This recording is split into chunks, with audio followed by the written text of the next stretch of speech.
Fala pessoal, tudo bem? Eu sou Alexandre Ambrosin e esse é o canal Apollo Fisioterapia. Você sabia que você pode tirar dúvidas comigo aqui no canal Apollo Fisioterapia? Basta você mandar a sua dúvida no comentário de algum dos vídeos do canal Apollo Fisioterapia.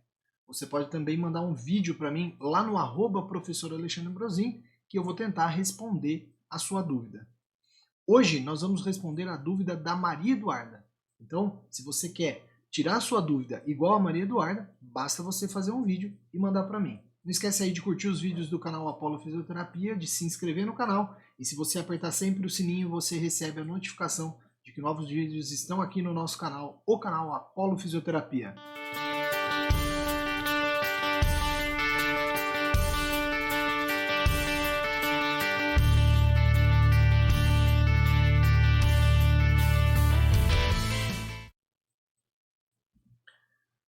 Hoje, então, a dúvida é da nossa colega, da nossa aluna, a Maria Eduarda. Então, eu vou colocar aqui para nós, para a gente ouvir aí qual é a dúvida dela, para a gente conseguir responder nesse vídeo de hoje. Oi, professor Alexandre, boa tarde. Aqui é a Maria Eduarda, do 4º ano de Fisioterapia da Unesp.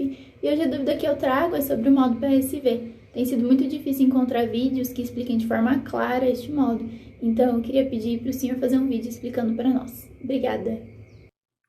Tá aí, então, ó, a pergunta aí da Maria Eduarda, na verdade não é uma pergunta, né? Ela disse que está com dificuldade de encontrar vídeos aí a respeito da pressão suporte. Então, eu vou fazer um vídeo exclusivo de pressão suporte para a gente explicar o que é o PSV, a modalidade de pressão suporte. Mas lembrando que aqui no canal a gente já fez uma semana só falando de ventilação mecânica, que a gente já abordou um pouco a pressão suporte em outros vídeos. Eu vou deixar os links na descrição desse vídeo, mas acompanha comigo então. A dúvida da Maria Eduarda é como é que funciona, o que é a pressão suporte, beleza? Nós vamos lá então, ó. Vamos iniciar aqui. Olha lá. Então, pessoal, o que nós precisamos saber basicamente a respeito da modalidade de pressão suporte? Então, inicialmente, se você trabalha com ventilação mecânica, você deve ter na sua cabeça, deve entender aí um pouquinho sobre essa tabela que eu estou apresentando para vocês. Essa tabela já deve ter aparecido em outros vídeos que eu fiz aqui, mas é importantíssimo que a gente saiba. Ou seja, essa tabela, eu trouxe ela novamente aqui porque a pressão suporte ela aparece aqui, ó, no finalzinho dessa tabela, na linha em que a gente tem aí o CPAP, a pressão suporte e respirações espontâneas. E o que a gente tem de característica importante que é o que a gente tem que olhar nessa tabela? É que os modos aqui, o que diferencia cada uma dessas linhas, basicamente está relacionada à ciclagem. Vejam lá, ventilador aqui cicla todos os modos anteriores, e aqui o paciente. Aqui, ó, na verdade, eu tenho o paciente aparecendo no disparo. Então, por que a gente traz essa tabela? Para vocês lembrarem que as respirações chamadas ou de mandatórias são aquelas cuja a ciclagem, independente de quem faz o disparo, a ciclagem é feita pelo ventilador mecânico. É feita, depende de uma variável controlada por nós, como terapeutas, por nós, controladas no ventilador mecânico. Já o paciente, a modalidade de pressão suporte, a modalidade que aparece aqui também, o modo CPAP, nós temos aqui então tanto o disparo quanto a ciclagem sendo feita pelo paciente. Ou seja, esse modo é o que a gente chama de modo respiração do tipo espontâneo. Então, a pressão suporte, justamente, ela permite que o paciente controle tanto o início como o final da inspiração, o disparo e a ciclagem. Obviamente, que você que trabalha com ventilação mecânica, e você está estudando ventilação mecânica, você deve lembrar que existem 4 fases da respiração. A fase número 1, que a gente chama de fase inspiratória, se eu estivesse olhando aí um gráfico de fluxo, a hora que essa inspiração ela termina é quando a gente determinou uma variável chamada de variável de ciclagem. Então aqui ocorre a ciclagem, por isso que a gente chama de mudança da inspiração para a expiração, ou ciclagem. Aí a expiração é permitida, uma fase passiva aí da ventilação mecânica, assim como da respiração espontânea. E aí, quando você vai iniciar um novo ciclo, nós temos aqui a fase de disparo. Toda vez que eu vou disparar ou ciclar, o ventilador precisa ser informado qual variável será utilizada para que isso aconteça. Qual é a variável ou quem vai fazer isso. Então, considerando as duas fases, disparo e ciclagem, como fases importantes para determinar o que é uma respiração espontânea, como a gente viu na imagem anterior, eu quero mostrar aqui para vocês o seguinte. Então, a fase de disparo, aqui está a definição dela, é a fase onde eu interrompo a fase expiratória e inicio uma nova fase inspiratória, né? Terminei a ex, começo a ins. Ela pode ser feita basicamente pelo ventilador e pelo paciente. A feita pelo ventilador é aquela em que a gente chama um disparo feito a tempo, ou seja, onde eu vou regular a frequência respiratória e aí a partir da frequência respiratória a válvula inspiratória ela abre de tempo em tempo. Por isso que ela é chamada, né, esse tipo de disparo é um disparo a tempo. Já quando nós temos o paciente disparando, que é uma das fases que nós vamos ter aí feita pelo paciente na respiração espontânea, portanto na pressão suporte, a variável de controle aqui, a variável que nós vamos usar para que o disparo aconteça é a variável pressão e fluxo. Ou seja, aqui nós regulamos a sensibilidade. A sensibilidade, então, no PSV precisa estar regulada para que ela tenha lá o seu limiar, e se o paciente vencer esse limiar de sensibilidade, seja ele de pressão ou fluxo, o ventilador abre a válvula. Então eu preciso que o paciente vença o limiar de sensibilidade para que ocorra a frequência respiratória. Então aqui, por exemplo, se o meu paciente ainda não tem capacidade, ele não tem força, ele não tem drive respiratório a ponto de vencer o limiar de sensibilidade, ele não pode ficar em pressão suporte, porque ele não vai conseguir iniciar o ciclo. Lembrando que pressão suporte, a gente vai ver que somente o paciente vai disparar, não vai ter disparo do ventilador. A única coisa que a gente vai regular são as respirações de backup, as respirações de apneia. Se o meu paciente parar de respirar, o ventilador, todo ventilador vai ter o seu backup, vai ter a sua apneia e vai alarmar, avisando, né, dando frequência para o paciente, mas principalmente avisando que isso está acontecendo, ele entrou na respiração de reserva. Então as duas variáveis aqui é a pressão e fluxo, sensibilidade e a sensibilidade de pressão e de fluxo. A gente orienta que deixa em torno de 1 a 3, 1 a 2 centímetros de água de pressão e 1 a 3 de fluxo, como uma proposta aí para começar a sensibilidade. Ou então deixar ela mais sensível a ponto de o paciente conseguir disparar sem esforço, mas principalmente o ventilador não ficar disparando sozinho. Bom, e a ciclagem? Então, se a gente tem a fase de disparo e isso aconteceu espontaneamente, agora nós temos que terminar o ciclo. A variável de ciclagem para a respiração espontânea é a variável fluxo.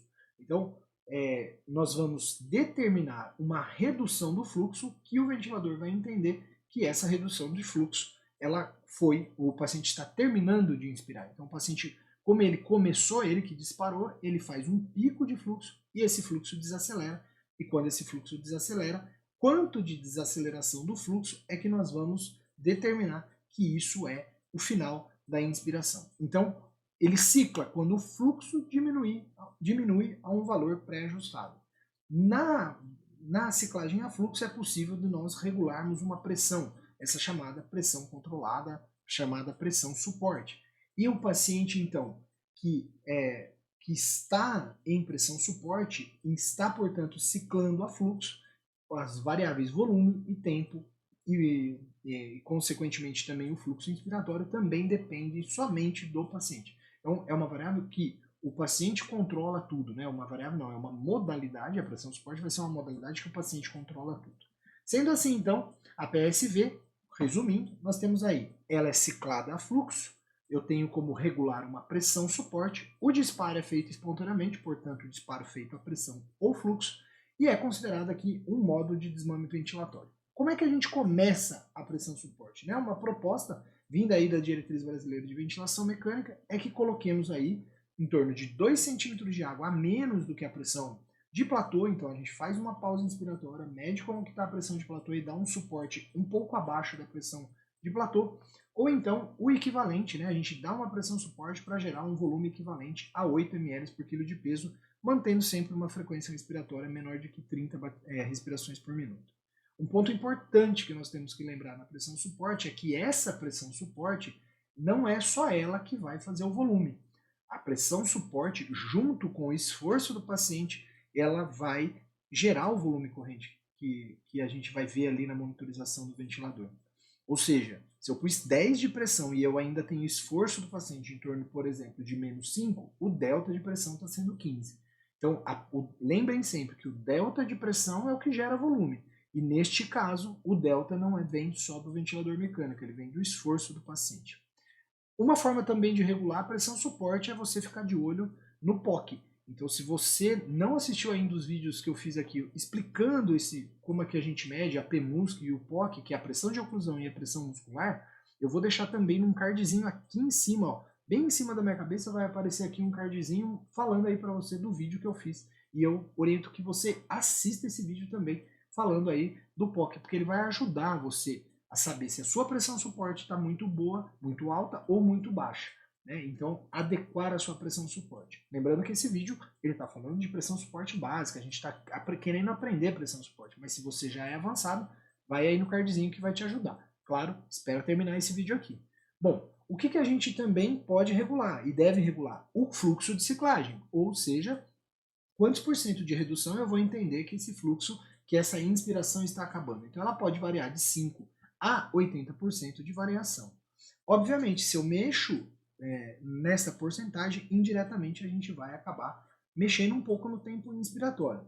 Por exemplo, se eu aumento a minha porcentagem de ciclagem, a minha inspiração acaba antes, portanto eu reduzo o tempo inspiratório, mesmo eu não controlando esse tempo pelo paciente. É o paciente que determina, porque ele determinou o pico de fluxo.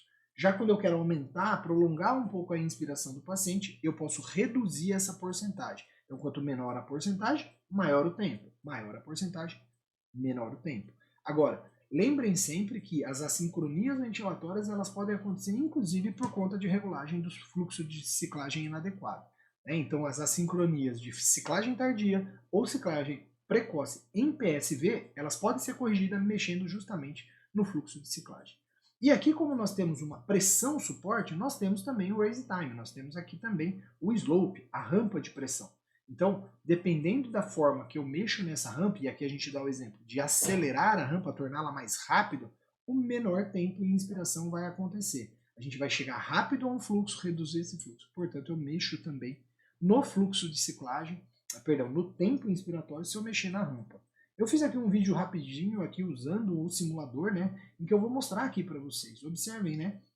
Eu vou mostrar aqui para vocês que a gente tem, ó, então, ó, abri o controle e agora eu vou mexer aqui no fluxo de ciclagem. Fiquem atentos aqui no gráfico, né, de fluxo. Então, ao mexer no fluxo de ciclagem, eu aumentei esse fluxo de ciclagem para 70. Percebam que eu reduzo o tempo. Então, aqui, ó, reduzi o tempo. E também, se vocês ficaram atentos, nós estamos aqui, ó, reduzindo o volume. Eu tinha um volume maior e a gente acaba reduzindo o volume também se eu mexer neste fluxo de ciclagem. Então, o meu volume cai aqui um pouquinho. Né? Agora, nós vamos mexer e voltar ele para cá, porque nós vamos colocar no outro extremo, 5%, vocês vão ver que vai aumentar o tempo de exalação. Olha lá, aumenta o tempo de exalação porque tem queda desse fluxo e precisa cair até 5%. Lembra, antes estava caindo até 70%, agora cai a 5%. Portanto, vejam, a gente está conseguindo observar aqui, ó, que eu acabei mexendo indiretamente no tempo. Agora eu vou mexer um pouquinho, ó, volta aqui para 25 e vamos mexer aqui. Eu fiz esse vídeo mexendo agora na rampa, então para 50 milhões de segundo nós vamos precisar ficar atento aqui na curva de pressão. Olha lá como eu inclino a curva de pressão, essa é uma curva antiga aqui, ó. Olha como essa rampa ela ficou mais longa, ela prolongou mais. E aí indiretamente a gente acaba mexendo um pouco aqui no pico de fluxo, né? Então esse vídeo mostra como funciona o raise time aí num simulador e como que funciona o fluxo de ciclagem. Tá? É isso que nós temos então quando a gente fala aí de fluxo de ciclagem e de raise time. Bom, para quem não entendeu muito aí do fluxo de ciclagem, eu vou rapidamente aqui mostrar um gráfico para vocês, onde imaginem uma inspiração e que nesse momento aqui houve interrupção eu coloquei o fluxo de ciclagem nesse ponto. Então aqui eu ciclo o meu ventilador. Depois, aqui eu coloquei a minha ciclagem um pouquinho mais para baixo, então a porcentagem um pouquinho menor. Depois, uma terceira hipótese, uma ciclagem menor ainda. E por fim, uma menor ainda. Olha lá. E a última, bem menor ainda. Então, e eu vou agora projetar todas essas ondas, né? Vou mostrar para vocês todas as ondas, onde um pico de fluxo era de 50 e a primeira ciclagem ocorreu quando esse fluxo caiu para 37, depois quando caiu para 30, quando caiu para 25, caiu para 17, caiu para 12. E aí, se você observar neste gráfico, a gente tem aumentado aqui exatamente o tempo de inspiração. Né? E aqui, por fim, mostrar também para vocês o ajuste da rampa faz com que eu tenha pequenas alterações de fluxo. Então, se eu deixo uma rampa mais curta, o fluxo mais rápido.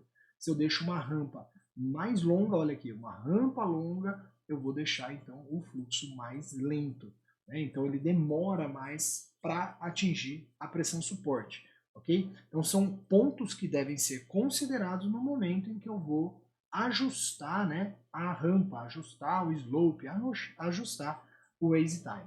Beleza, pessoal? Então tá aqui, ó. Nós fizemos esse vídeo para responder uma dúvida aí, né, uma solicitação da nossa aluna, da Maria Eduarda. Eu espero que vocês tenham gostado e se você também quer participar, tem alguma dúvida sobre fisioterapia, manda aqui para mim que eu vou tentar responder a sua dúvida. Você pode participar do canal Apollo Fisioterapia. Um grande abraço e até o próximo vídeo aqui no nosso canal.